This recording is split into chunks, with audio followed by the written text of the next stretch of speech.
Hello and welcome to the 15th Planet Destiny podcast. We are finally able to talk about Trials of Osiris. Before we start, once again, I burned my mouth on some tea, so I'm sorry if I mispronounce anything. We have a normal crew here. We have Briar, we have Tefty, Sir Wallen, we have Pope Bear, but as our guest, we have the now infamous Miss 5000 Watts. Hello. Hi. Now, I have to ask you, Patrick, why is she infamous? Yep, you got to give the story. Yeah, we want to hear right off the bat why she's so infamous. Yeah, you should definitely don't leave out any details. Yeah, we want to hear all about it. Of course, and my mouth hurts, so I can't talk. All right, so for those of you who didn't watch my Trials of Osiris impressions video, basically, when all of us YouTubers were there to test out Trials of Osiris, we had a tournament. And I think this is like the absolute first tournament that was held with Trials of Osiris. Yep. Yeah, that's true. So, oh god, the pressure was on. It was Dado, Mesa, Sean, and I as a team. I believe we were Team Extreme Planet Mesa Dado. and we ended up going up against, in first round, it was Enraged Cinema, Incooch, and Tetra Ninja. And long story short, we beat them 5-3. Yeah, 5-3. Really great match. I was the anchor of the team that time because I was playing way too aggressive, and I learned I just need to kind of hang back and snipe because that's what I'm good at. So second round, we go up against all the Brits, who are known as the International House of Peasants, okay, according to Deej. Okay. And I had some good sniper battles there, but we ended up winning that pretty handily, 5-2. So we're 2-0 right now total. And then our grand prize for making it through this tournament was to face Bungie. Mm-hmm. Now we were facing Derek Carroll, one of the lead designers of Trials of Osiris. I can't remember the other guy. Tomonori Kinoshita. Yes. Yes. Yes, that. And Miss 5000 Watts was also on the team, even though she doesn't work for Bungie. I still think they paid to have you come in and be a ringer. Yeah, Fife was wanting to put me on his team, and then Deej was like, "You want to go in Team Bungie's?" Like, "No, why are you stealing my teammate?" Yeah, well, I'm kind of curious. I mean, I think you were thrown in as a ringer. You know, I don't know if you should have been on Team Bungie. They were scared of you, Patrick. They were scared of the Extreme Planet Mesa Data. Well, anyway, we all zone in. Like at this point, the room is packed. We got Bungie employees. All the YouTubers are like crowded. It's pretty much Morpheus is fighting Neo, guys. Like everyone from Bungie HQ is crowded into this room. There's people in the hallway just listening, and the first 4 rounds go in our favor. We completely demolished. It was depressing. It was filthy. Now, Watts, what were they doing that got you guys? How did they get such a fast lead? Well, straight away I knew what Dado was doing. He was always going to the left of us. Like every single game, I saw him doing it all the games before, and I was like trying to communicate as much as I could, which was pretty difficult because Derek was actually on the other side of the room to where we were sitting. Yeah, none of us could really have party chat going. I guess we were at an advantage because we were all in a line and we kind of yell at each other. But I mean, you guys could still hear it. Exactly. if we were talking. Yeah. So I was just trying to say, Dado's by himself. Just go kill him, because he was picking people off across the middle of the map. So basically, we weren't playing the game mode right. I don't think that we were really playing that as well as we could have been playing, and we weren't adapting to how they were playing either. Yeah, because we rolled in with the same strategy every single time. Yeah, and that was our first game. Yeah. Yeah. Oh, okay. So that was. Oh, well, sure Derek got to play. Well, yeah, as a team. Yeah. for anybody who's just can't crawled out of the black hole that they've been living in. Trials of Osiris is 3v3, like skirmish, right? You can revive your teammates, but you can only revive your teammates. You cannot self-res. Right. No, you can't. You can't respawn, but you can self-res as a sunset. Yeah, just don't. You can't respawn. Well, let's not ruin the story. We're getting. Okay, let's go. So, we're 4 rounds in. We're like, oh my god, match point. We're gonna 5-0 Bungie. This is gonna be awesome. And wait. Let's say Bungie and Miss 5000 Watts. So I just wanted to point that out. All right. I also think the team name is getting ready to change real quick. I think at this point, Ms. 5000 Watts should also take over the story because I want to hear this perspective. Right. Let's hear it. Well, I heard right at the beginning of the round of what would be their 5th win that would take the round and just win everything. I heard a golden gun get popped. That was me. Me. I know. I saw. It was pretty awesome. And so I just went and hid in a corner because I'm like, there's the only way that I can outgun a golden gun is with a shotgun if they get really close. So I just sit in a corner. He manages to take out both of the other 2 people on my team. And I'm sitting in a corner and I manage to shotgun him before he gets his golden gun off, and then I get Fist of Havoc by Datto. So the timer starts counting down. I heard everyone screaming like, "Oh yeah!" And I came back from the dead with my Radiance Warlock. And Watts, I watched the video. You had like only seconds before gotten your Radiance, right? Your super only. Oh, don't say that. Yeah, it only activated maybe like 5 or 6 seconds before you were killed by Datto. Yes. Oh, wow. Yeah. I didn't think I was gonna be able to do it. I was like, no, what's happening? I was like, oh, I got my super. I can just come back. And I was running a shotgun because I kind of feel like if you're gonna play the role of being the Fireborn Warlock on your team, you probably should have a shotgun. Definitely. Yeah, you're gonna be in those tight situations. So I came back and just meleeed the Titan, and then I had Light Beyond Nemesis on, so I was able to revive people really quickly. You got your entire team up in the span of like us figuring out what just happened. Well, wasn't somebody else on your team, Patrick, also Radiance at that point? Yeah, Mesa Sean, he didn't let himself die. He just kind of popped it while he was alive. Which is fine, but he was Fireborn spec, so he didn't have as much damage mitigation as he could have had. So it ended up being. So it's a Mesa fail. Yeah, it's a Mesa fail. Yeah, it's a Mesa fail. Okay, good. Hashtag Mesa fail. Hashtag Mesa fail. No worries. I just want to make sure that we want that. Really, it was a hashtag Datto fail because like you saw. If you look at the footage, like you see Datto, he's at perfect range. He could have just shot you while you were in your little corner there. But then, like after the match, after all this is said and done, Datto was like, I could have just shot her, but I had to be flashy. Yeah, because I guess you're just thinking in your mind like, this is it. I'm just gonna end the game and close it out. End it right here. And it's like, why not use your super, right? But then it's like, oh, wait a second.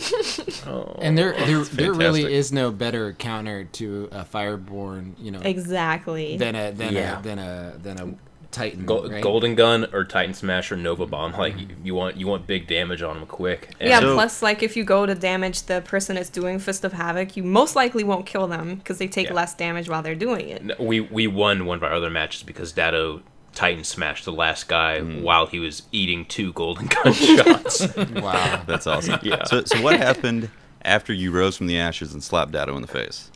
Well, then I just went for the revive straight away because I thought it's better to get your team up rather than trying to be the superhero, right? And winning the game by yourself, it's much more secure to go in for the revive. So I went for the revive, and then they got up and started shotgunning and meleeing everyone. It was just a big punching fight at that point. Lots of punching going on, and then we managed to win that round.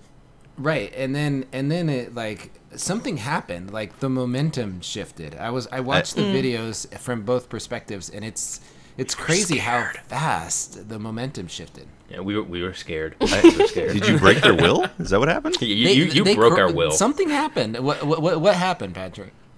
I don't know, but like our communication kind of failed at that point. We started doing the exact same thing, going, well, maybe if we keep doing the exact same thing that worked for the first 4 rounds, maybe it'll work. No, they figured that out. We should have changed it up some, but no, Datto kept going to the right, or my right, and Mesa kept going to like middle or right, and just everyone was dying in their normal spots, and I was like, no. Yeah, and so we almost had it again. One more round. It ended up being you in Fireborn form while I was just running around trying to do something, and ended up being a 1v1. Like I got your shield down and your health was so low, but it was. that damage mitigation was just winning. Yeah, when I saw how low I was, and I was like, you have Hawk Moon, I'm like, you could have just shot me one time and that would have been it. Like, Potentially, unless Hawkman failed on you. It failed on me. It did. So, Watts, like I have to ask you though. So, you guys got to up to 4 and 4. There was a moment where you like. So you, there's two questions I have for you. Like, so you've seen a lot. You've watched a lot of trials, right? Yes. Does that happen often where they go to like a team comes back, and is it always that close? And my second question is, what was we found out in the video, like we found out in the reveal of the flag that showed up. What can you explain that as well? Yeah, so I've seen that it actually happens a lot more frequently than you would expect it to. Of course, if a team is super, super organized and they're playing people that are just hopping in there for fun, it's probably not going to be that close. But for the most part, people that are just even kind of organized, it tends to go back and forth a lot. And the whole flag situation that comes in the middle, there's 2 minutes in each round, and if you don't finish off the enemy team or your team doesn't get finished off within those 2 minutes, it just spawns in the middle of the map. And you can either win that round by killing the other team like you usually do, or you can just capture that. So watching the live stream was actually really interesting because he won that round by just capturing that point. Yep. I think he was by himself, wasn't he? He was the only one alive. He was by himself. I think it was Derek. He was by himself, and he just kind of... It was Derek or Yanez was over there, and he just while they were kind of fighting, or his other teammates were fighting 1v1, he just kind of stealthily went over there and sat down on the point. Captured it and then won the round. So that's another really interesting thing, which I really like that they did, because I think a lot of people were, and some people still are, concerned about it being really campy and really slow. It's like you can't. You have to move in. Like you have to. It was what I really noticed is that. Oh, I guess to finish off the story, Ms. 5000 Watts killed me with the shotgun in the final round while I was trying to kill myself with a grenade because I didn't want to give them the victory. Brutal. Yeah, they broke my will. Man, that must have been a tough plane ride home. Yeah. Oh man. So what were was it just your honor at stake, Patrick, or was there loot? I just didn't want them to have the satisfaction of taking me out. I think that was it. Secretly, I was hoping that you guys were going to get an opportunity to keep whatever armor you had won. That would have been amazing. Like if you won the match against Bungie, you got to keep whatever armor you could purchase. Yeah. That would have been really cool. Yeah, that we would have been able to get to 3 victories. So yeah, we would have been able to get like one of the bronze tier. You'll come out with like some coins. Coins, guys. Yeah, that's super cool. But yeah, that's the story of the first tournament. Is we almost had it, and then Miss 5000 Watts just burned it to a cinder. We were not able to get there. Yeah. It was amazing. It really was an amazing experience because like it's hard to really explain just how small that room was, and people just kept piling in and piling in.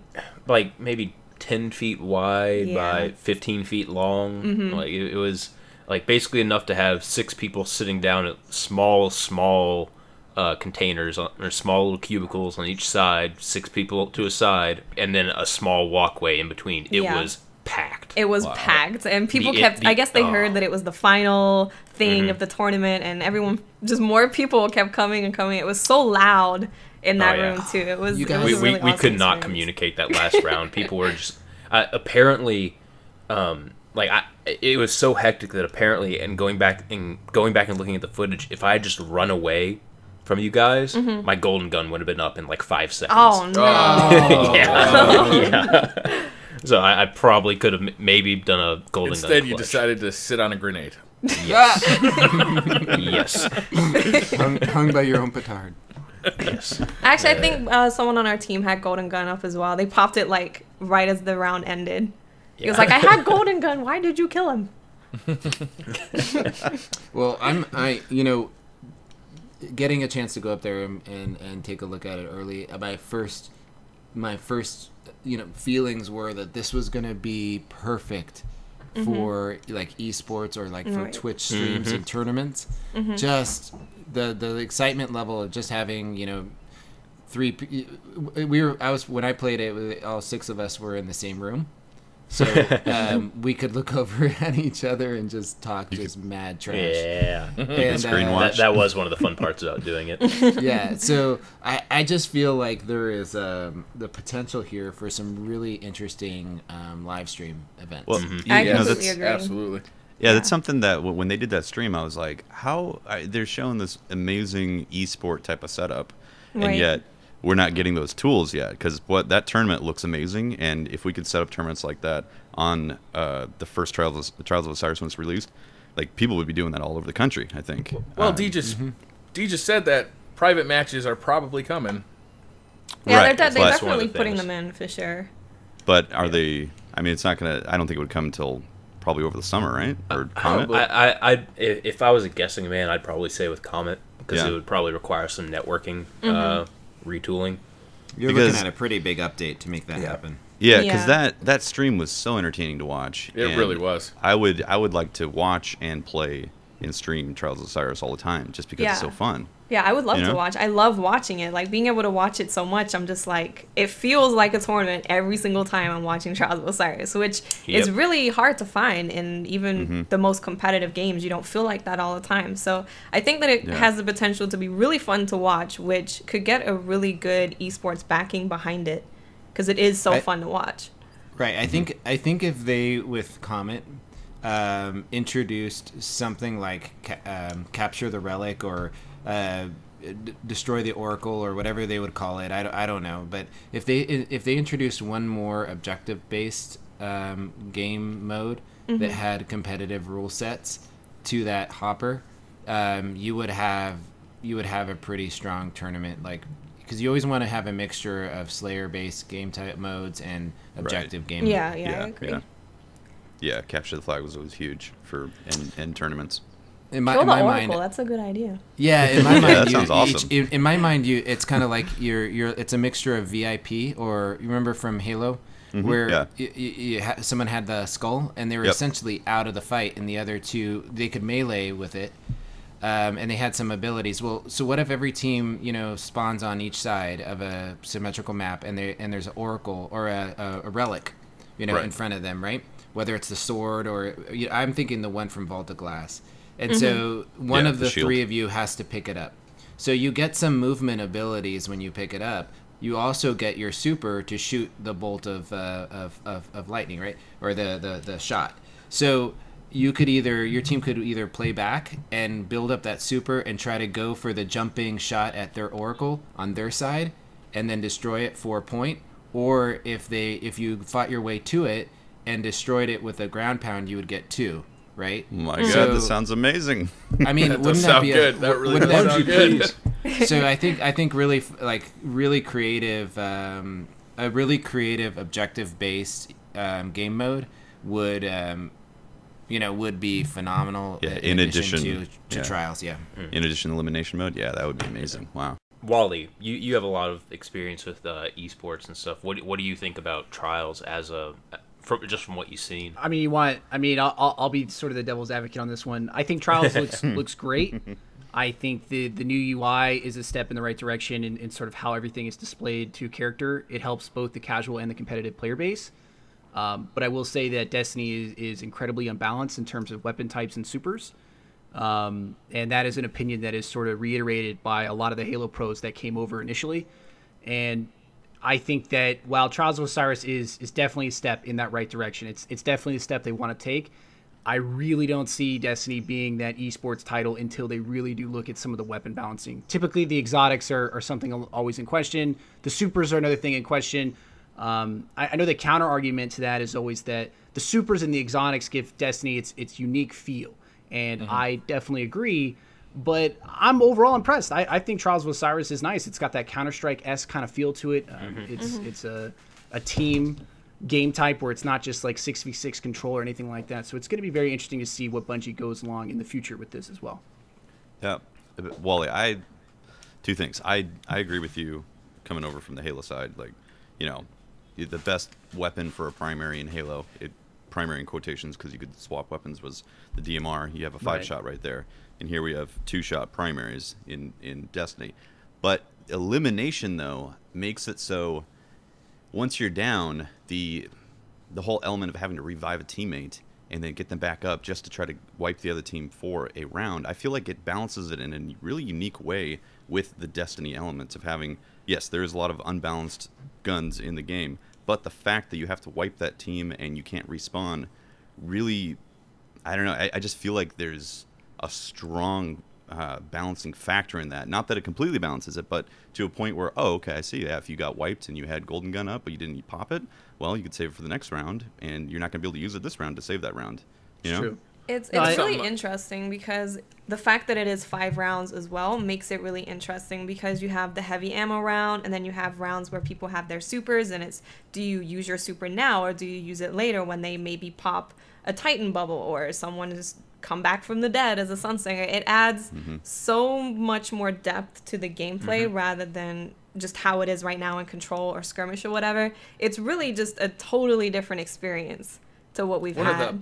One of the best years for Call of Duty online play, like as far as watching competitive play goes, was Black Ops 2 when they allowed kill streaks. Right. And you got to see how teams were kind of saving those kill streaks between rounds to pull them out at opportune times. And it was a really fun year to watch Call of Duty Esports. Yeah, I agree. And I see, and that's actually, that's right exactly the point I was going to make is that to me, the supers are a lot like kill streaks in Call of Duty, and I for that matter, I like them in the gameplay, and I think that it can still be competitive. I think that they may need to do some more. I'm with you, Wally, that they may need to do some more weapon balancing. I don't see the diversity in PvP that I would want to see from basically auto rifles not existent any longer and pulse rifles having a marginal appearance if they're exotic. I agree with you that, but it's not improbable. I think some weapon balancing would make it would make it plausible. I think they're on the right track too, right? I definitely see more diversity than I saw 2 months ago. It's true. Yeah. Yes. When it was just Suros. Yeah. Time It was just Suros. Now it's just Suros. Now it's just Fell Winners. So Fell Winners and Thorn. At least we have the Thorn, the Last Word, Hawkmoon, Red Death. Sure. Yep. Right. And The Fell Winners. Xbox doesn't though. Sadly. That's true. I don't know what a Hawkmoon is. No, but I mean, I think you guys bring up some definitely some Hawkmoon valid is points. an amazing gun. Just so you know, if you don't know anything about it. Thank you. No, I just think that I think we all remember we've all been playing since launch, so we kind of know how PvP has evolved in its sort of its Some of us infancy. even longer. Some have been playing since like alpha. Yeah, and even then, some of us. I've been playing since beta, so I understand the direction they're going in. But we asked Deej last week about it. We kind of asked him that question. Is esports on the map for them? And he kind of skirted the question in all fairness because probably can't really talk about it if they do have plans for it.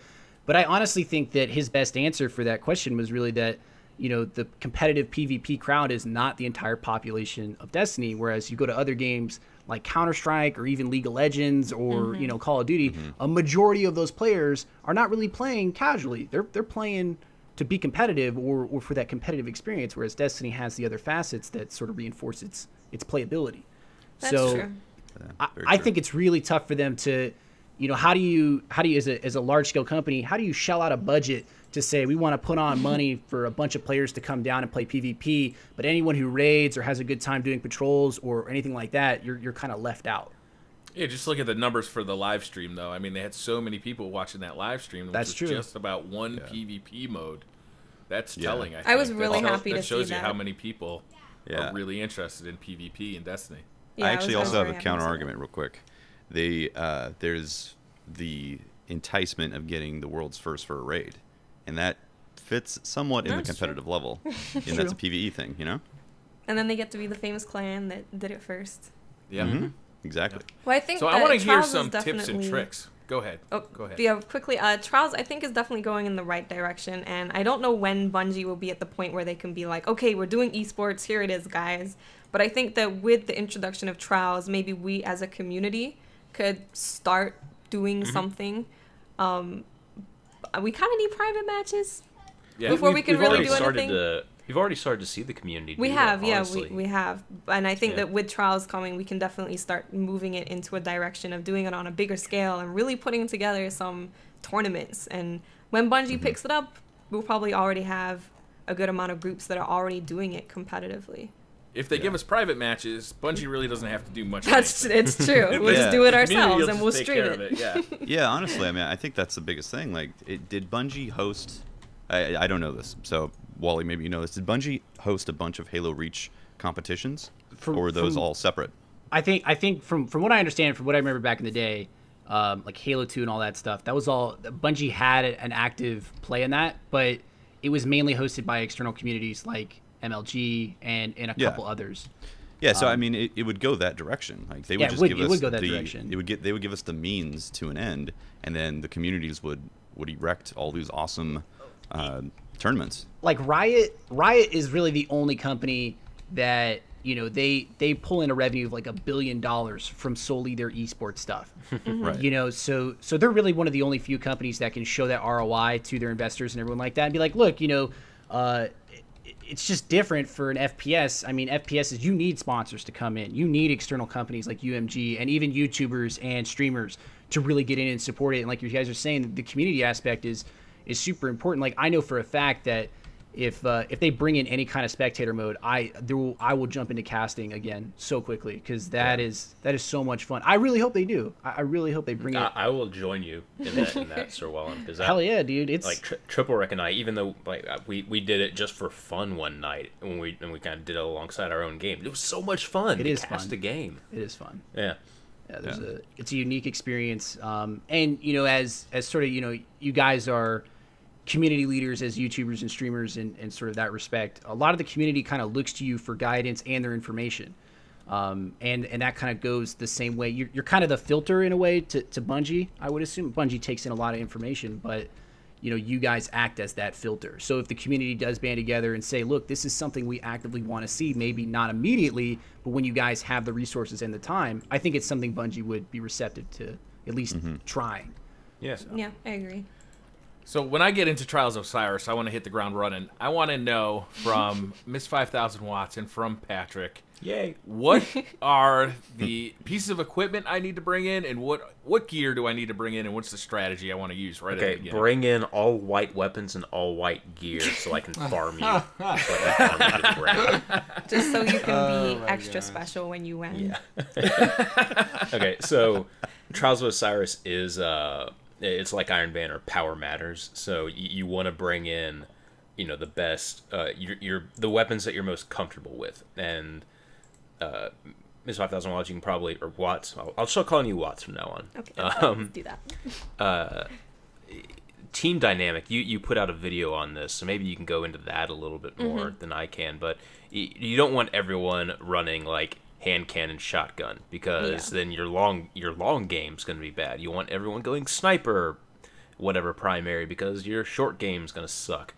So it's like golf. You got to carry a pretty dynamic set of clubs for the most part. I've never played golf. Well, I have no Watts, idea, you said that you were using Light Beyond Nemesis. That's not something I see in the Crucible too often. Yeah, it's something that I think is really, really important. I think, in my opinion, you'd want to have 2 of your teammates running the fast revive, because then no matter who is reviving who, it's always going to be fast. And when I was actually watching Patrick's point of view, in one of the rounds, he was really, really close to reviving a teammate, and then he got a shotgun to the face, and I was like, if he had a fast res armor on... What actually happened there is I got the person that slid into me with a shotgun, their slide knocked me out of res range. Oh, wow. Well, he would have been up before he even got there. He would have been up, I know. So I think that that's really important, because obviously it hasn't really had a place, that kind of armor, except for skirmish. But now it definitely does have a place, which is really good, because it wasn't really there before. So I kind of always want to run that on the warlock, because it's up to you to save the game, right? That's your job. That's why you're running Fireborn. If your team dies, it's your job to come back and save the game. But if you get the ram, you wear the ram. The ram. You wear the ram if you get the ram. We don't actually know what that's. We don't know yet. for sure. Yeah, but I think we're pretty sure. It's gonna look awesome. Isn't that enough? Yeah, That's that true. is enough. It's gonna scare everybody. Is what it's gonna do. So when you guys were playing, was there like a unique balance, or would you say, did you see more of a unique balance between player classes? Like, did you see a Titan, Warlock, and Hunter on every team, or did you see, like a stack set of characters? Was there anything interesting that you saw from that angle? Yeah, that's a good question. Well, you played more rounds than me. I only saw your team and my team. Like our team, we had a really diverse setup with one of Yeah. each class. We had a Striker Titan, a Sunsinger Warlock, and a Golden Gun Hunter. Those were all three of your mains, though, right? Mace is Warlock. Yeah, Dino's, like we all just played our mains.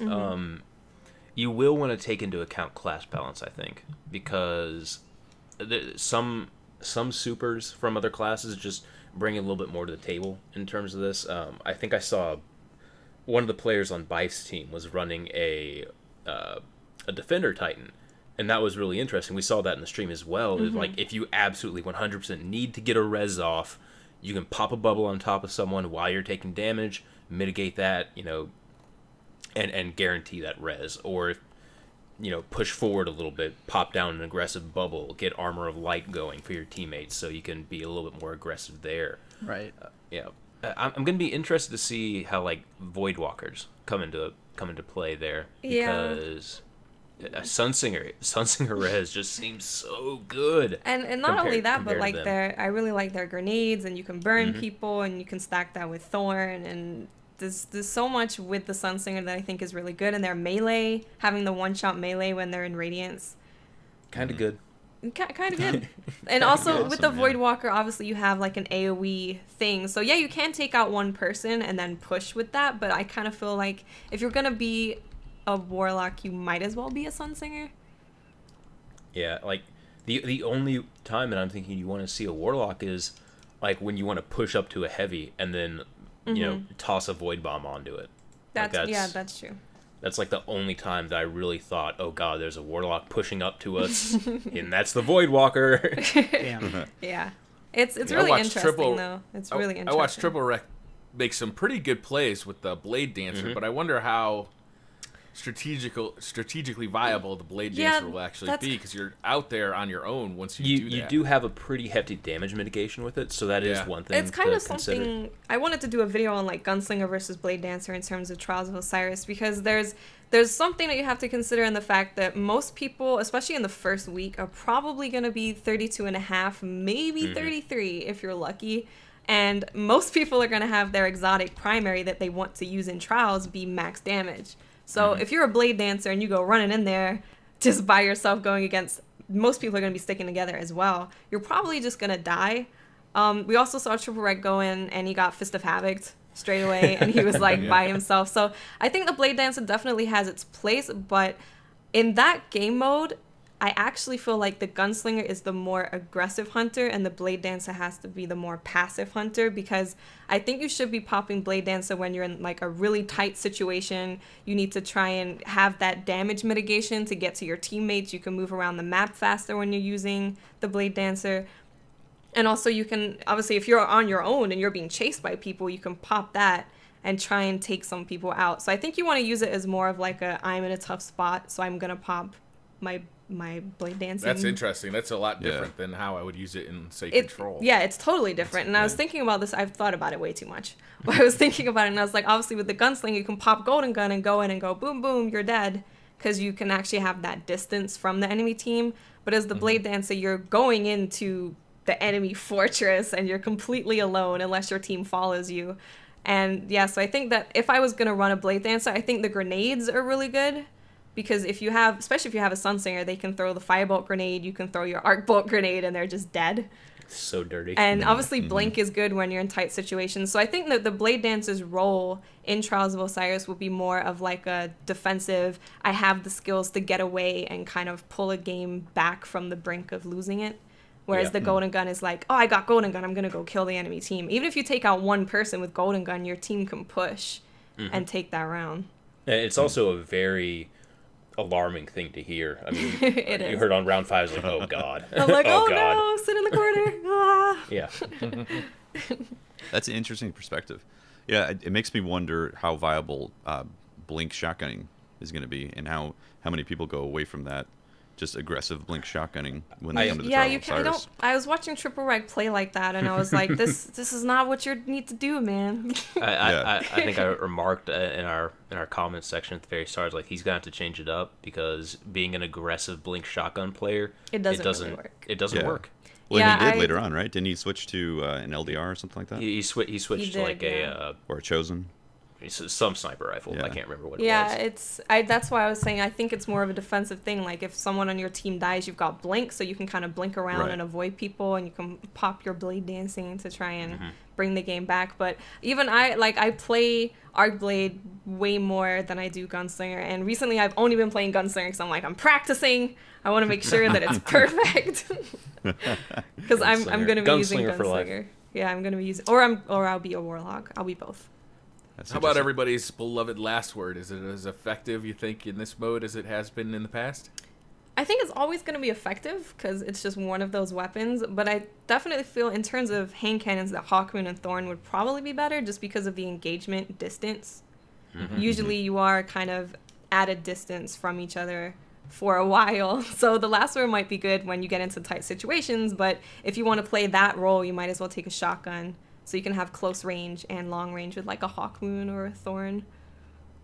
It'll probably change up depending on what map it is that week too, right? Yeah, I've seen it played on some big maps. I probably can't say which maps, but it changes completely as well. So it's really interesting. I always use last word. I know I'm a last word noob. But, Yep. I found myself switching when I was playing Trials. I found myself switching off of last word within a few rounds. It just, the engagements tended to be either, like you were saying, either mid-range or distance. Yeah. And then when they were close quarters, they were close quarters with a shotgun. Exactly. Yep. Exactly. Interesting. So even like Red Death would be really good as well. Yeah, I know we talk about hand cannons a lot, but I want to know what other weapons you think might be viable, because like right now we have an article up on our site called Best Buys, and it's what you want to buy right now to possibly use in the future, because you won't be able to buy it again. Like right now, three little words. That's really the good. one from the like that's the one that stands out to me. I think my favorite weapon, or one of my favorites, definitely my favorite legendary, is Time on Target. Just because it has stats where every time you reload, you get a damage boost. And it actually has a fairly small clip, so you're reloading pretty frequently. And then you also get damage increased when you kill someone. So you end up doing around 36 damage headshots, which is the same as Red Death, but you're shooting way faster. And that's the pulse rifle that I was using in pretty much all of the gameplays that I got with the new Crucible maps at Bungie. And it's awesome. It's such a good weapon. No coiled hiss, love. Anyone run that at all? That pulse rifle? I've used it. I do like it actually. I think that Time on Target and Oversoul Edict I really like, and Praetor's Timepiece is actually pretty good. That's good. It is. Yeah, it is good. A lot of the pulse rifles are pretty good. Yeah, all the pulse rifles right now are really good. It's gonna be nice to get that upgraded. Oh yes, 365 upgrade. Yeah, there's a lot of guns. I'm like chomping at the bit for that. Yeah, that 365 Fatebringer, Praetor's Revenge back in PvP. Yeah, there's a lot of really good options. In terms of, you guys had an opportunity to play it a bit more, and this is kind of a general question, but they talked about how the one map was just going to be on one map when it showed up. Are you guys cool with that? Are you disappointed? Because in my mind, what I thought they were going to kind of do is do like the theme of the planet. So like if it's on the moon, you have a couple of the moon maps to play, or on Mars, you have a couple of the Mars maps to play. Now I know that's kind of limited because not all the planets have more than one map. Like Mercury's a pretty good example. But what are you guys' kind of general thoughts on that, or like one set arena map style for Trials? Well, personally, I'm really okay with it because it is going to be rotating like every week. We're going to see a new map every week. I really hope they do take into consideration which maps they put into rotation, because Burning Shrine is a very balanced map. But say you get not Firebase Delphi, the other one, Blind Watch. Blind Watch, yeah. Like say you get that one, and you get the C spawn side. Like you're at a huge advantage, even though it's skirmish. You have so much more cover there. You have better lines of sight everywhere on Seaside. And you'll spawn there for the entire duration of that match. So I really do hope they like really consider which maps they bring in to that. Yeah, The spawns don't flip halfway through? No. Yeah, like I'm fine. I feel like it should flip as well, but I'm fine with the whole one map thing for 1 week, because it's like your strategy changes so much in elimination just with all the different variables. So like they were saying, they want to kind of limit the amount of variables in a team winning as much as possible, which I'm fine with because I think it makes for a good competitive environment. Everyone's used to that map. Everyone knows what they're doing. They can develop strategies for that map for that weekend. So I'm fine with it rotating every week. So one of the questions that came in from the community today, I was looking on Twitter, and one of the questions was that, you know, when you get all of your Trials of Osiris gear and weaponry, what incentivizes you to keep playing in Trials of Osiris? And I think that's kind of a question for like Iron Banner 2 in a way. What is the incentive to go back and play once you already have everything? Is it the competition? Let me ask you a question. You played a lot of Call of Duty, right? And Halo? I played a lot of Halo and stuff like that. Right. Yeah. Okay. So Halo. What made you play that every night?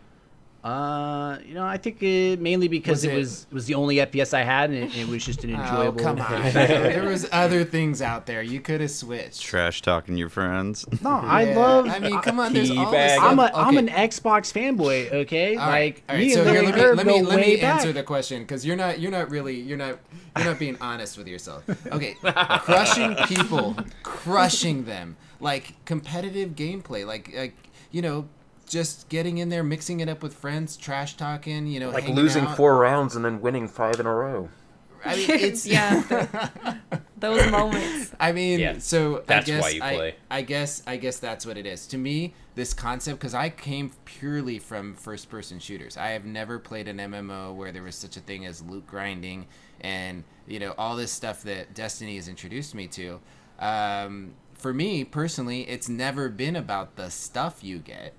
I played every night Halo for nothing other than for friends and community and hanging out. Yeah. So that's what if it's exciting, if a game like this gets my heart racing again, like hardcore search and destroy in Black Ops 2 did. I mean, I'm excited about it, and that's what I'm gonna play every night. To me, the loot comes secondary. What I had my a character game looks today. like, yeah. I had a game today in the Iron Banner where I was with one friend. We were down by like 2,000 points with, you know, very little time left, and we were able to pull it out. And I stood up. I was happy, you know. I was like, yes. Yeah, I was looking at Dado's channel, and he you know, you would. One of his videos that I found the most interesting was one that he was just live streaming, and he started recording. He was live streaming, and he dropped into a game of Rumble. Pit, and he was down. The game had already been going. He was down a bunch of points, and he pulls it out, and he jumps up, and he stands up, and he's walking around the room going, "Yeah!" If I may, Another reason why I would play Trials when I have everything is because when you go into Trials of Osiris and you have all the armor and all the gear, they're gonna be like, "Damn." They're gonna be scared of you just to be a badass. It's true. It's true. if I can paraphrase Battlestar Galactica here for a moment. You may not. I'm going to. I host this podcast, Briar. The reason why I play, and I take it from Samuel Anders when he was asked, why do you play the game? I'm not in it for the stats or the cup. I'm in it for perfection. That's what it's about. It's those moments when you can feel perfection, the beauty of physics, the wonder of mathematics, the elation of action and reaction. And those perfect moments is why I like to play Destiny, why I like to play video games in general. Like hitting a perfect throwing knife to the face after, you know, a long shot, you know, getting a triple kill with the sniper rifle, just all those little moments. I can have the worst map going or the worst match going, but I will play just to see that one perfect moment happen. Getting into the zone. Yes. So Yeah, I've got a follow-up question then, because I've been getting some community questions on my channel, and some people are concerned that Trials of Osiris is going to be dominated by the pros, and I think that's a valid concern for people who don't play the Crucible that often, you know. And I want to know what you guys think. What do you think about? How that? often do you think you're actually going to run into a pro? Yeah, like Well, how often do you currently run into pros in the Probably not. Well, They are. okay, maybe I should rephrase that. Not like pros, as in Yeah. they get paid professionally. Yeah, to but play like the Destiny, really but the I'm high talking- tier players. Yeah, Well, I high think- tier players. Yeah. I think they're actually making it a little easier because it's not just you get one scorecard, you lose 3, you're out, you're done for the week, right? You can keep going back in. Yeah, I think it's if only it was it's only 100 glimmer. to right, buy. it's 100 glimmer. I think if it was the case where you're out and that's it, I think that a lot of more casual PvPers yeah. would be like, nope, I'm not doing this. This is not fun. But the fact that they can keep going in there and keep trying, I think it's fine. I think they'll actually really enjoy it. And you're going to be put against all kinds of players. And not only that, but communication is really, really important. So I tried to tell people this, like, even if you don't think you're the best shot in the world, this is a game mode where communicating with your teammate is incredibly important. So if you guys can pull out the communication in, you have the call outs and everyone knows their role, I think it offers a different kind of experience of playing with your team, competing against other people. And even if you get stomped and you lose 3, you can go right back in and you're going to come across all kinds of people. So I don't think it's too much of an issue. If you were 3, you're out, that's it, you're done, then yeah, I think that would be an issue. But it's 100 glimmer. People have I can 100 see glimmer. people getting on an and- LFG to, start up a group Yeah. for this and then making friends for life. Oh yeah. Yeah, Yeah, I can yeah. really Oh, see that hell happening yeah. with Yeah, something for like this. sure. Oh, that was how I met half the people I played with in Halo. We're just running into them in matchmaking, and then we had a mic, they had a mic. It's let's hang out, right? And then the rest is history. 10 years later, we're still talking, right? So Right. I think one of the things that is the biggest thing for me with this is the casual player. There's also they talked about best connection being the primary. Preferring latency. In as far as like matching up people with similar connections, but I would find it extremely hard to believe there wasn't a second tier ranking in the connection system that was linked to some other skill based algorithm. I hope there's not. I really There hope ha- it's connection only. Why? Because I want to. You get better by playing better against people people. who are better than you. Yep, So I want to run into absolutely. those guys. I want to get my ass handed to me so that I get to see what did they do. there. Yeah, Well, and then no, but I mean, and then, I think but I there's- also think want my there's- opportunity to be that guy. I also want to be able to Alright. hand somebody's else's ass to them. I Mutual think ass handing. I have a feeling, if there has to be some other guiding hand in it. That I think that's if you not- want to that- play that way, you can play regular elimination, where there will be skill-based matchmaking. That's true. Well, But I but think I in thi- this I- one instance, I yeah. think it's really cool that it's not there. Well, I think it's not the primary, but it would. I would find it extremely hard to believe that there's not something that's matching people together at some way. Maybe Briar, like it's set up where the buffer is not as say in regular matchmaking they try to get you within this tighter ribbon of skill set. Mm-hmm. Maybe it's a second tier adjustment in the searching algorithm, and it opens it up. It's a little wider. But I have a hard time believing that they're going to put new players in with experienced players. There's probably some other, there's probably going to be a playlist that they're going to feed off of if it's not every weekend, but they have to. They Right. just have to. I for think- one, go ahead, Wally. I mean, just speak of the game mode itself. It's a round-based system, where it's not like a constant stop. And those single life elimination type game types are so much closer in comparison to the standard control or other objective types because you're going into like 1v1 gunfights in a way, or maybe there's some team shotting involved. But generally, sometimes you're going to see like 1v1 gunfights. And even the best players out there, the Triple Rex and the Poshies and those guys of the community don't always win every single gunfight against the random casual that they run into. Yeah. And I think that's true. probably the biggest strength and biggest selling point to someone who doesn't play PvP as much is saying like all you got to do is win one round at a time. That's it. That's you true. know? You just gotta win that one gunfight. You right. can pop them with your gun, throw a grenade, you kill them. You don't always have to be technically better than the person to kill them. Watts, did you play that game mode in Black Ops 2 called Search and Rescue? I did, yes. Yeah, doesn't this kind of feel It's like that? yeah, it's very similar. It's very similar to that. but it's even more intense. It's crazy. Oh no! Yeah. I mean, I think it's more intense for sure. But Yeah. they took like some of the elements from that and made it better. They did, yeah. Well- I think they did so good with Trials of Osiris. Just from observation point of view, I feel like people who can go into regular Crucible and get like 40-5 or go 40-5 with the shotgun are gonna have a very different experience also. So Yeah. I think That's very true. One I think thing, we saw that with Triple Rec on the stream. yeah, and Yeah. like that's the first thing that I noticed is like how good you are at normal Crucible really didn't come into effect. It all really came on to like team play Teamwork. and Team then play. just general gun skill because you need you do need to kill people, but Well, map Specific awareness. people. Map awareness is huge. awareness was really important. Like knowing the rhythm of the Mm-hmm. game. Because when I first started playing, I was playing like I normally play, and I rushed out, went tried to flank, Yep. pushed out on my own, super aggressive. I think everybody kind of has the same story because that's how you've been sort of trained to behave, to be a good player in Destiny is to catch them on their spawn, right? Yeah. And out of position. And so for me, I just realized that it's a lot like playing, not kind of like skirmish, but it's more like playing salvage. In that, you really need to, instead of having like a auto generated or a game generated spawn or objective point where your team needs to rally to, communication is the set point. You need to say rally on me, and you become the objective at that point for your other teammates to support. I just think that it really adds a whole nother mobile dimension to the game where you are working in tandem as a unit. And that right there is what is going to be the most fun. Yeah, it changes it.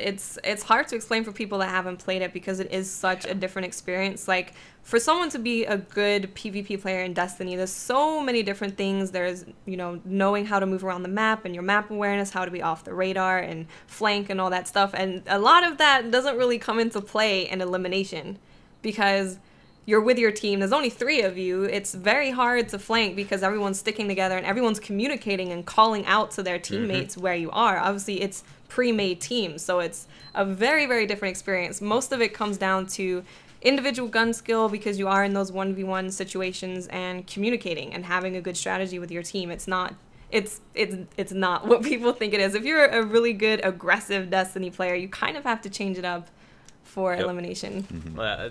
That's what I pretty much noted in my videos. Like I was severely punished for being aggressive at the early games, and like your KD doesn't matter either. No. in Trials, it's like just kill the other team and live. Like you can if you are 0-0, but you have 5 assists, awesome, and one revive, awesome. Exactly. You are great. Kill, live, I know where I'm revive. going to... I'm almost done ranking up my Hunter's Crest of Alpha Lupe. Guess that's what I'm going to be doing. Yeah, hunters don't really take any negatives from equipping that either because you don't need the golden gun helmet. You don't need that 4th shot. You don't need the 4th shot. Well, I use Knucklehead Radar. Like that is my baby. That is my exotic at all times. And Trials is actually really making me consider not using it. Yes. Yeah. So I have another question here, and this is coming again from community feedback, but I've been noticing that a lot of people are not necessarily complaining, but there's an agitation typically towards the no matchmaking system. So like you can't queue into Trials of Osiris solo.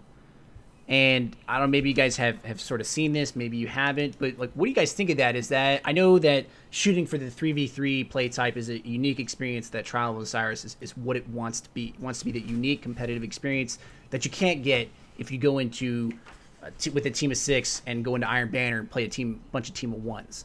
But what would you say to the individuals that really don't have that opportunity to play with 2 other buddies? Or I'd say try and grab a couple of guys out of your current raid group or go check out lfg.planetdestiny.com. And that's right. Pick a couple guys up. If you don't like them at first, you can always go back and keep trying until you get a couple of guys that you mesh well with and that you like hanging out with. I think that's going to be important because you're going to want to spend some time with these guys so you start working well as a team. Yeah, it's kind of has to be a pre-made thing because if you don't have that and you just have this pre-made team going around stomping everyone. It's not going to be a competitive experience. It's not going to be what they wanted. So, I mean, if you want to queue up on your own and play elimination, you will be able to do that, but you just won't be able to do it in trials. And like you said, there's plenty of places for you to find people to play with.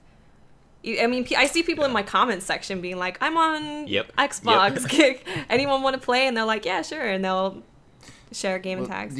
So there is a way that they could do it, but when I used to play zombies a lot in Call of Duty, they had a lobby, a matchmaking lobby where everybody had to ready up, right? Mm-hmm. And you kind of had a chance to scroll over that player and look at their stats, mm-hmm.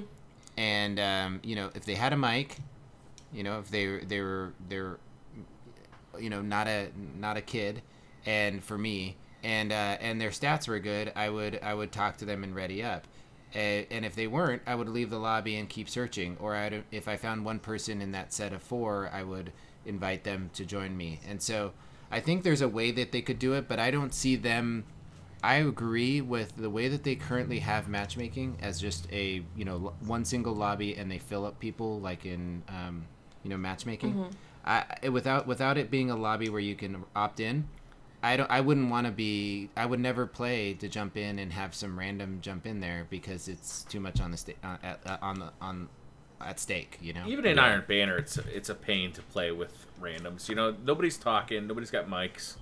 You don't know. Dad. Yeah, they're capturing C when they shouldn't be. It's crazy. I swear to God, if you take my special ammo one more time. Oh God! At least look around you, see if there's a teammate that wants it, and wait a second. Don't grab heavy or. Yeah. Look at the map at least. See if there's anybody running desperately toward you. Blinking over there, popping arc blade to get there faster. Yep. Yeah, exactly. I've angrily popped my golden gun just to shoot the guy that got heavy, even though he's on my own team. I followed him around the map, punching him with my Titan. I've done that before. Why do you do that? I mean, just a note to everybody out there who plays PvP. Just take a look. If somebody's walking on your radar, somebody's walking in the general direction of you when there's you're at a box. Just wait. Just be that guy. You can usually tell when people are also like walking towards the box. So if you just wait for a second, you don't have to wait forever. Just see if someone's heading over there. Nope. I blindly stare at the floor and pick up the heavy ammo the second it pops. Yes. One thing I did want to cover was the new PvP maps. Yes. Yeah. Oh my gosh. So they look so good. Yeah, by the way, so cool. Wally, thank you for doing my audio this week on all the... people have been thinking that like I've seen these maps and I've been getting like asked questions and I'm like, no. My mouth is messed up. I can't talk. Thank you, Wally, for doing my audio. People are like, did you go? It's like, nope. It's all Patrick. No, I was chilling. Reading the script. But like, I loved all the maps except one of them. I didn't like Black Shield at all, but every other one I absolutely adored. You didn't like the Cabal map? No. I love the skybox on the Cabal map. I absolutely love that, but the rest of the map just didn't feel. Maybe it was just because we only had 4 people playing on each side, but it felt like the engagements were too far apart. The areas to actually go attack were too difficult to attack. Just something didn't click with me on that map. Maybe it'll take me more time of actually playing it, but all the other maps, like boom, click, done. The second I zoned in, I loved it. The rest of them, not so much. Or Black Shield, no. I felt that when I played Black Shield, I felt like the and I was interested to hear your point on this. And Watts, I would love to hear what you think, because what I felt was that the doors in the Cabal doors created too many tight choke points, and there wasn't enough alternative routes to make skill based jump routes to flank your enemy, and not if your only choice is to go through the death hole to get to them, I mean, then the game gets stale. So yeah. I was just looking at pictures. I haven't played any of them, but Widow's Court struck me right away. It's because so pretty. amazing. I think it's so original. So much fun. Every single this person one's in the set room in loved Europe. It's outside of the, it's outside of Old Russia. It's the first time we visited any place on Earth outside of Old Russia. Mm-hmm. It looks amazing. It is. It looks so good. good. It is cool. I also just had a really good game on that map, so I think that one was my favorite. But, Well, there's no rose-colored glasses. ceiling Yeah. to it. There's no ceiling to it, Yeah. right? So verticality becomes. I mean, there's a lot. It's not. There's not like there's lots of levels, but there's a slight uphill and downhill portion to it, and there's some internal buildings that have tall ceilings anyway because they're broken down. It's like the place has been bombed out. There's a war. it really reminds me of Rusted Lands, and mainly because there's two really open points on it. A and B on the Widow's Court are very open. There's no ceiling on them. You have lots of different movement options to get into those, and then C point is covered. You can't really get into it. It's kind of the more secured location. And same thing with like Rusted Lands. A is the really secure location, and then C and B are the more open ones. I really like that and I- on Widow's Court that B had like the walls around it. Yeah. Because then you can either choose to take cover or you can like hop up when your teammate's capturing B and try and pick people off. Yep. It's really wide open, but it's not just you're just a sitting duck if you're trying to take something. And I never got to play Widow's Court in Control. It's a very fun control map. It is. Yeah. It is. Yeah. Yeah. Would you say Well- the flow of the new maps is solid, or is it kind of broken up and mixed between each map?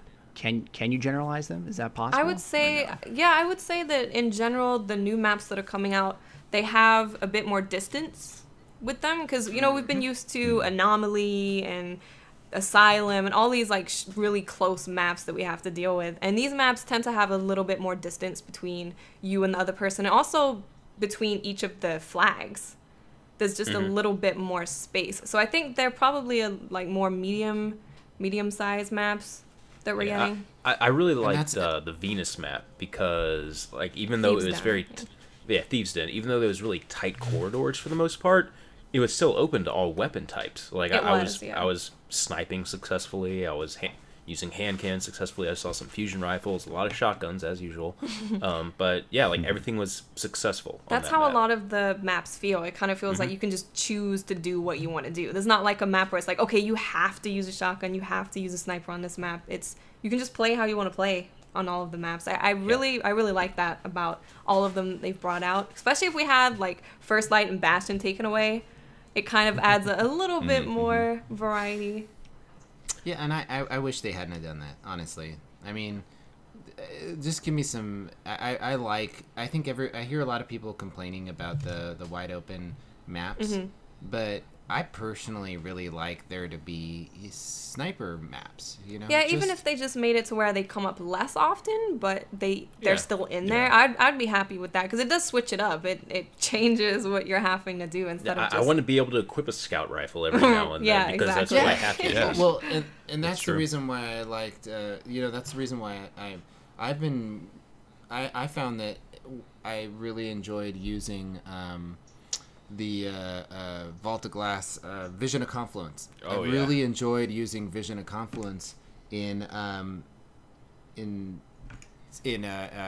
Trials of Osiris just because it seemed to be a good counterbalance to the people using Thorn. So like it kept if you had a teammate using Thorn and then you were using like a scout rifle like that, it seemed like that damage multiplier was really what the combination of those two was, just like almost two shots, right? The Thorn would hit, the scout rifle would take off the shield, and the Thorn would hit and bleed him away. I can see that. It was Like, I'll definitely be using Gillian's Demise on some of the larger maps for sure, because I like my 3-shot headshots.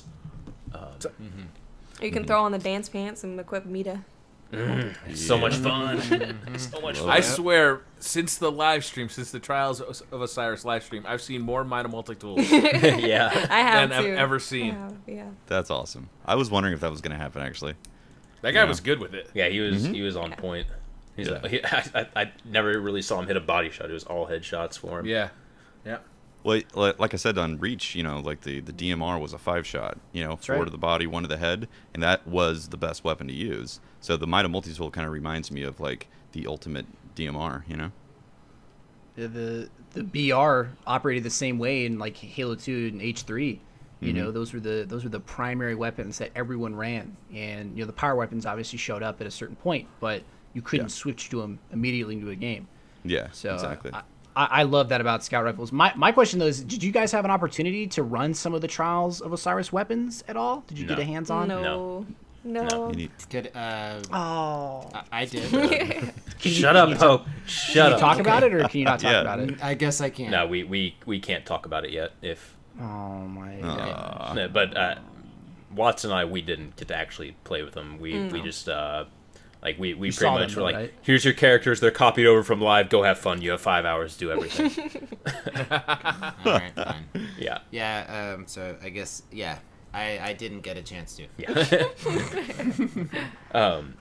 So while we've been doing this podcast, something awesome has happened. Yes. The weekly update has gone out, and before we get into the actual content of the weekly update, hey guys, everyone go buy a Nepal t-shirt. Yeah, support the Earthquake. Go buy a t-shirt from Bungie. You get a t-shirt, you get an emblem, you get a shader in game. Go do all of that. It's 20. They're gonna be exclusive, right? Yeah. So, and if you $24.99 and you get a T-shirt and then that custom shader, and honestly, that shader looks like it's gonna be pretty cool. Like I swear to God, if it's another Achilles type shader. White, it's bright blue and red. red, right? So- Crucible colors. Yeah. Crucible. Yeah, it's some Crucible. Yeah. And I mean, I'm excited. I bought one within like 2 minutes of it going live. Yeah, I just bought one too. I think Wally, you bought 3. Is Yeah, that what you I said? bought 3. Yeah, I'm gonna give Nice. 2 of them away. Nice. But That's yeah, awesome. I mean, you might as well. I mean, earthquakes are not fun. Here in Couldn't be California, for a better cause. we get the baby ones. We had a really bad one in Northridge, I think in '91, something like that. Yep. So That's up here where I live, right? yeah, Northridge? No, that's down in LA. no, it's down south. Northridge is No. like There's another one. There was another one up here where I live that's centered right over by Napa Valley. Oakland. Yeah. oh yeah, okay. Oh, I got you, the big I one, remember yeah. that one. Well, Yeah. that's what you get for living on a fault line, basically. So yeah, when we right. get baby ones, so like they lost. Like I saw pictures, they lost some like, some artifacts, like some long-standing buildings are just not there anymore. There- wow. Like So- there were avalanches on Everest on the base camp. There's massive. A lot of stuff has gone bad because of this earthquake. So do please, if you have the expendable income, I think this is a good cause to siphon Yep, some I of that agree. money too. Plus, you get sweet Absolutely. in-game stuff. Yeah, you get T-shirts and in-game Yeah. stuff. And Patrick, they also published a list of the people who donated for Men in Kilts. Oh, nice. Are you familiar with that? No, I am not. It's actually a really good charity for the Ronald McDonald House, Oh, and okay. I've done charity things for them in the past, but I guess they raised $83,000. Nice. For, Wow. Wow. So that's equivalent of 2,767 nights. It's a place where families can go, and I just think that it's a great charity, and I donated when they had it out, and you could vote for your favorite picture of men in kilts, and I voted for the Bungie guys. Yeah. So it's always fun. Nice. Well, awesome. So everyone out Yeah. there, go do it. I think PlanetDestiny, we might buy some to give them away too, but don't hold out for one of those if you're listening. So for some other Destiny related stuff in the update, we have some updates to the Crucible, or they've told us some of the Exciting updates. some pretty cool stuff. First off, for changes coming, they're fixing the spawn locking issue that's currently affecting Iron Banner. Nice. Yeah, so Yeah. no more of that cheating stuff going on. For those of you who don't know what that is, if forever for some reason you can't spawn an Iron Banner, and it's usually around the heavy ammo spawn time too for some reason, it means that someone on the other team is leaving, which causes your team no one in the game can respawn. So then they go and like try to eliminate all the other team while that person's leaving, and it creates a big mess. So I'm glad they're fixing that.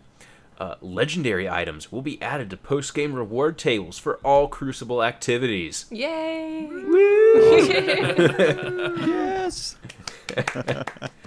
I'm definitely glad to see them finally start to update some of the Crucible rewards. Your first match in the daily featured Crucible activity will earn you a new reward package each week. Awesome. Each Oh, day. each day. Each day. It said, Each day. I copied it straight from there. It says each week.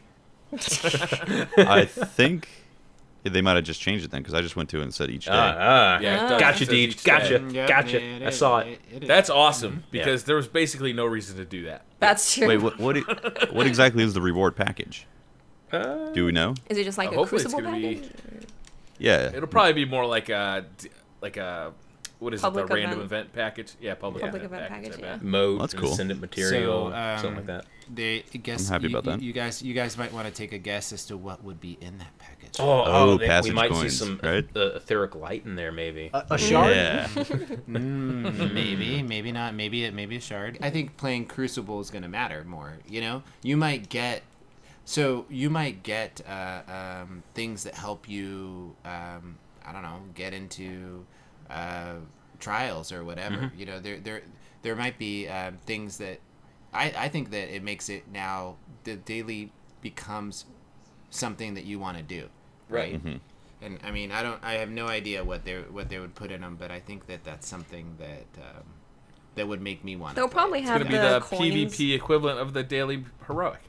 Yeah. We'll like Watts just said, we might actually have the coins for to get Trials the of boons. Osiris. Yeah.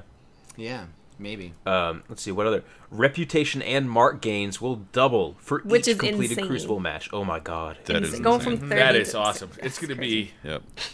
it's gonna be so much faster now to get leveled up. Well, I it gives love you that. it gives you more of a reason to play all three characters. You know. Very true. Yeah. Yep. Etheric Light has a chance of being introduced in Iron Banner reward packages for rank 3 and 5. Iron Banner reward packages? For There's rank 3 and 5? packages? Ooh, there's What? packages coming? Packages. We get packages of I rank 3. Interesting. Rank 3 Yeah. and 5. Yeah, so ranks 3 and 5. I Wow. like that idea Yeah. though. I really like that idea of having this like box opening or you know, when you get something Oh, new. we all love opening boxes. Come on now. Yes. We are going to see so many more videos of, guys, I saved up 20 boxes from Iron Banner. I'm going to Iron open Banner. them all now. Well, I think you can only get, let's see, rank 3, so 3 per character. So each Iron Banner, you'd only be able to get 9 Oh, no, total. they'll save them up. They'll for save like them for 5 like a months. year. Yeah. Oh, man. All of the That vault's materials we gonna have get to get won't be bigger. useful anymore. Yeah. Yeah. This is vintage. Vintage House of Wolves right here. And then finally, a bunch of the Dark Below maps will be added to the normal rotation for all playlists. I know there was a pretty big... there was a lot of people weren't happy with that either. I, for one, am great. I I'm love it. happy about it. Yeah. Well, DLC yeah, always they splits idea. communities, right? It Uh-huh. splits the community, Yeah. and now everyone Yeah. can play. Bring 'em together. I want to play the new Bring 'em maps in together. regular rotation. Yes. Let me Yeah, play. me too. It is Yeah. literally better for everybody because now you'll get better matches because you'll have less lag because instead of having the community split into 3 or more different segments, everybody's going to be split up into 2 segments. Yeah. It's better. I agree. Yeah, it's definitely better. It's Mo better. I like it. Yep. No better. Mo better. I really wish they Also- would introduce all of the maps into the normal playlist, but then only make the matchmaking based on if you actually have the expansion or not, because I hate having to go into a different playlist to play the new maps that I paid Yeah. for. Yeah. Yeah, I don't like By the that. way, we might want to clarify. People were complaining because they had purchased the Dark Below, Yeah. and then people are now getting these Crucible maps for free. But what they might have forgotten about was all the raiding that they did on Crota with that Dark Below purchase. And So- all those nightfalls they ran, and all those exotics And all those they got nightfalls. from Zer. yeah, and all the time they heard Omnigul scream. Yoko, oh no. It was very, very poor taste for them to use Yoko Ono's audio without her permission. I think it was Paul McCartney's idea. Oh, dude, yeah, did you ever actually watch his music video?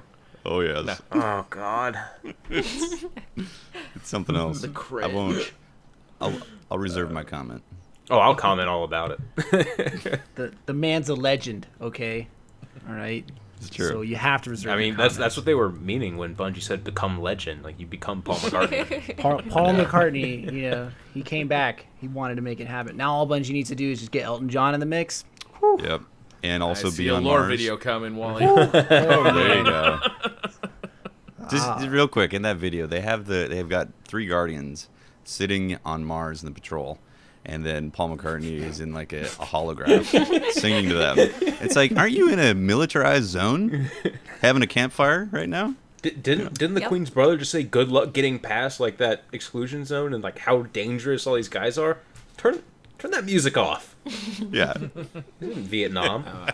All I want is an opportunity to smack the Queen's brother across the face. Is that weird? No. not He at has all. one of those faces. No. Yeah. Yeah. And the attitude. You know. And the attitude. He's And the smug. hair. It's just everything. I just want to be able to, like, you know, I don't know.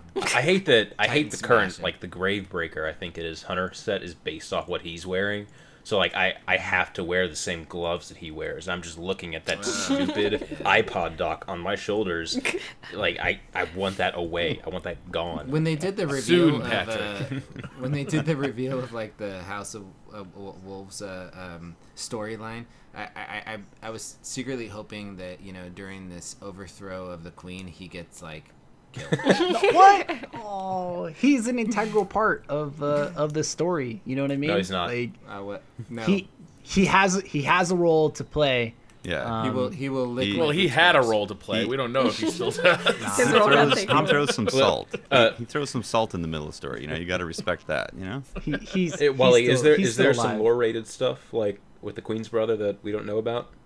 Well, like there's a you know, it's really hard to gauge everything from, you know, Yeah. the cards, right? And I won't claim that I know more than anyone else, but you know, there's the Awoken society is off of matriarchy. You know what I mean? It's women run, or you know, and there's this man there who is somehow in charge of some group called the Crows, which are, you know, it's like a spy network. And like how does that work? You know, how is that possible? Just because he's the Queen's brother? I don't think so, man. There's something else going on there, and I don't know what that is, but I'm sure they'll explain it. I'm It's positive they actually will. the Queen's sister, and he had a sex change. That could be a thing. Well, they don't really have time to tell you why they don't have time to tell you. That makes me. There you go. I can't tell you the amount of times I've read that comment on my videos for any of the lore stuff I've done. I'm so sorry I wasn't original, Wally. No, it's cool. It's cool. I just like the other comment is Destiny has a story. Like Question what? mark. People still play this game? Question mark. Yeah. That one Yeah. too. Yeah, no one plays it. Oh, Just you know- over 100,000 no. people watch a live stream about DLC. Yeah. Exactly. It became. How many times have you heard people in the media like sing the death toll of, you know,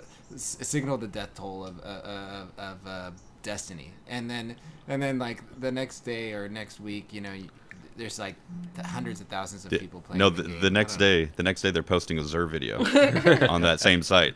Yep. Yeah, that's a good point. Yeah.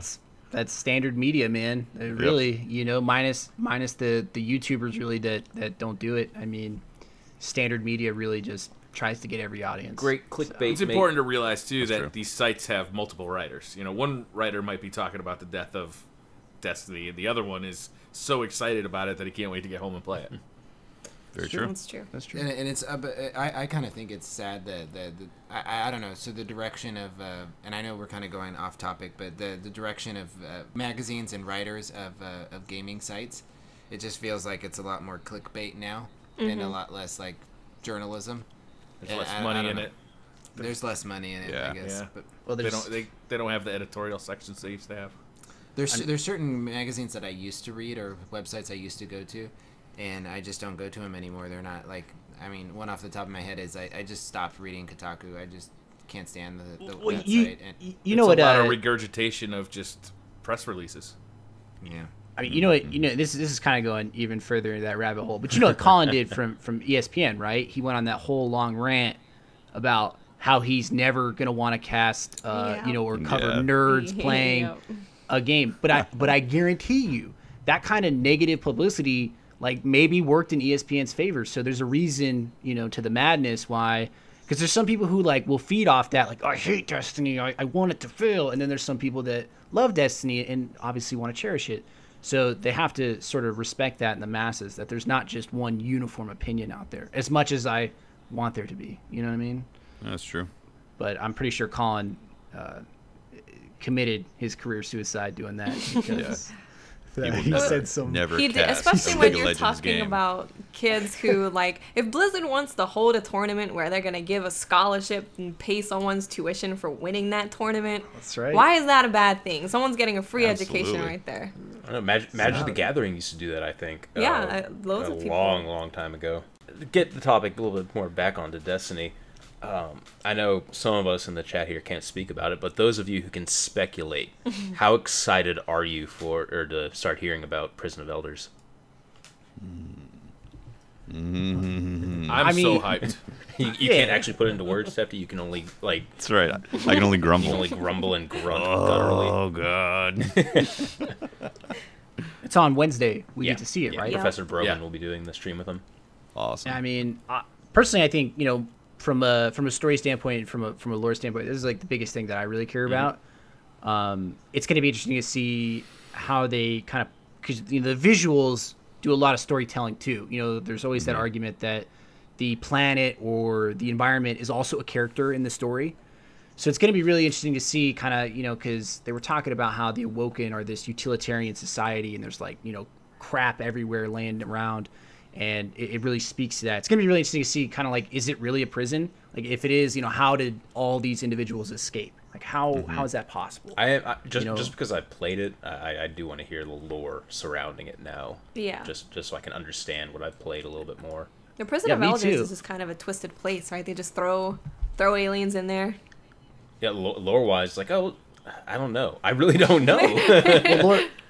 So the Archon priest was a prison of elder, right? Or they popped him out of the prison, and apparently he was highly dangerous, right? I mean, he's really dangerous. His cell thing had guns on it. I don't know if you've ever seen that.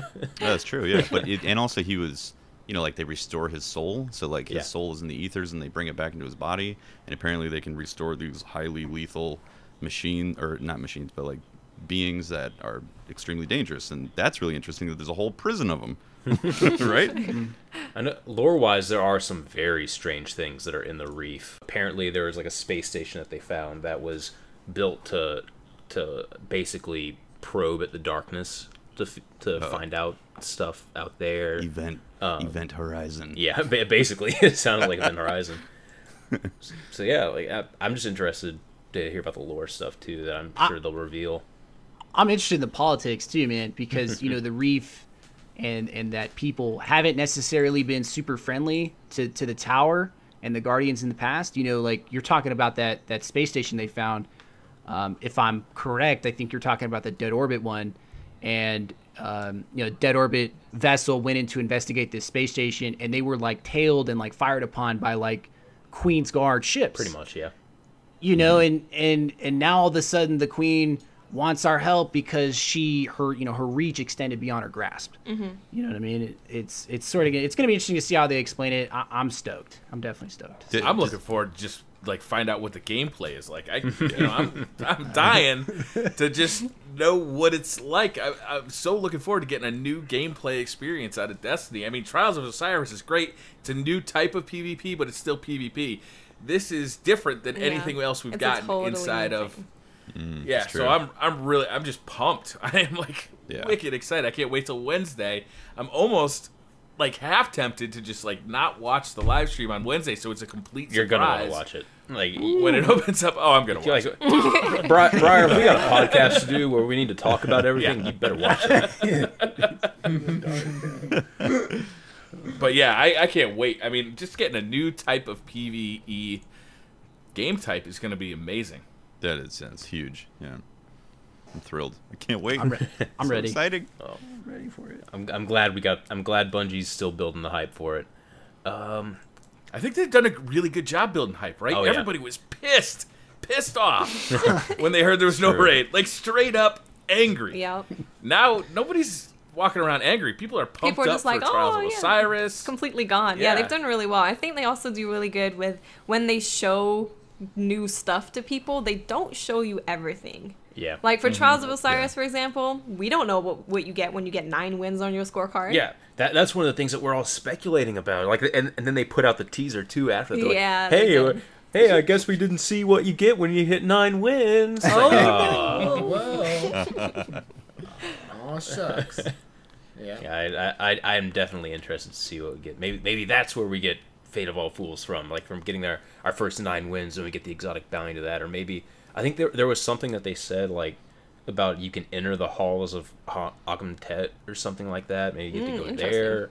I don't know. I don't know. This isn't me being like, I have an NDA. I can't. I don't know. I know that's something that they've kept from everyone. Yeah. So that's interesting that how much Egyptian themes is going on here too. I Like, do you love think that. there's, yeah, and again with the lore thing, do you think there's some sort of connection with like maybe some post-revival of Egyptian technology that came in? Oh, and then- dude, the pyramids were totally in like a fallen battery. Like, right? Yeah. You know, like, Yeah, that would be really 'cause- cool. yeah. Because it's like, I'm why excited. are you randomly wearing Egyptian stuff? Like, what does this have to Yeah. do with anything? Exactly. Tying yeah. it into something would be really interesting. Wally, you can probably expand on this a little bit more, but what do you know about Osiris, like the actual guy?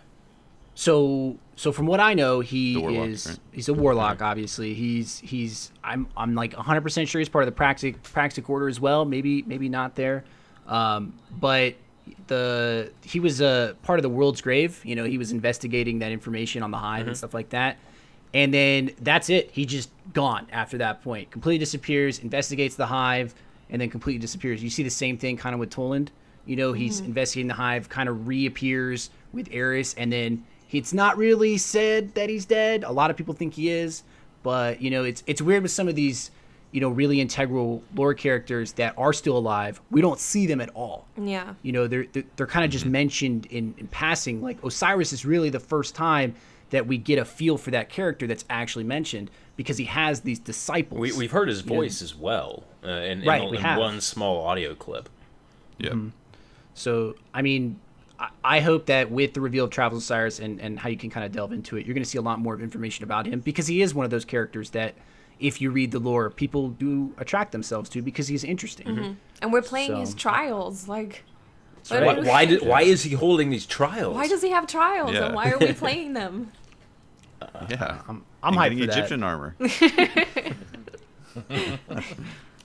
Maybe Osiris was a big fan of ancient Egypt. Maybe that's probably all it is. No, He just I loves got it. cosplay. I got it. Yeah. He's trying to cast the next Cleopatra. No, I got it. When he went into the World's Grave to find that archive thing, he ended up finding only like the History Channel Ancient Aliens show. Ancient aliens. Yeah. So he's just all about that show. Yeah, that's it. This makes Yes. sense. That- Got nailed it. Nailed it. It's not as Nailed it. deep as we thought. He just really likes Egyptian stuff. Yeah. Yeah. He has Egyptian underwear. He has Egyptian. All right, guys. So that is the end of the 15th Planet Destiny podcast. I hope you guys enjoyed it. I am certainly excited for Trials of Osiris. I'm definitely excited for what else is to come. This has been Patrick Casey with Planet Destiny. You can find me on Twitter at Holtzman_PD. I'm Briar Rabbit. You can find me with Planet Destiny or at the Briar Rabbit channel on YouTube. This has been Sir Wallen with Planet Destiny. And this is Pope Bear with Resolute Gaming. Follow me on Twitter, Pope Bear. This has been Tefty Tef with Planet Destiny. You can talk to me at Teft on Twitter. And this has been Miss 5000 Watts. You can find me on Twitter at Miss 5000 Watts, and also my YouTube channel, which is Miss 5000 Watts. We'll be sure to link everything there in the description as well. Thank you guys so much for watching. We will see you next week.